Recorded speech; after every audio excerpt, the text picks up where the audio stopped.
կեցանենք, ցորենք եւ ոսկ, որպեսզի ունենա գեղեցիկ այդ կանաչ հոտիկ։ Դա կոչվում է ածիկ։ Դա հիմա ցանում ենք։ Հիմա Նարեկը կուղի բամբակի վրա ենք ցանելու, Նարեկ, մատիկներով բացի բամբակը։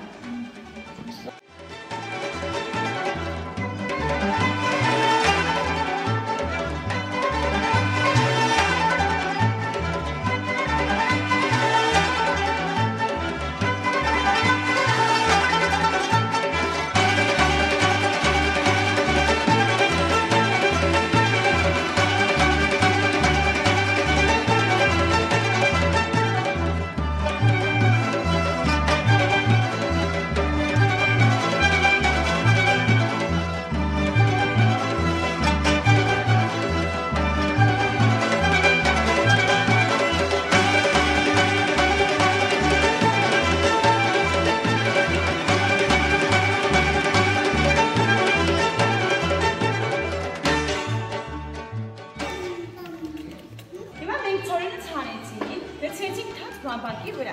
պետք է անպայման ջրենք, որից հետո դնենք ավելի լավ, որ ծիլեր լինեն։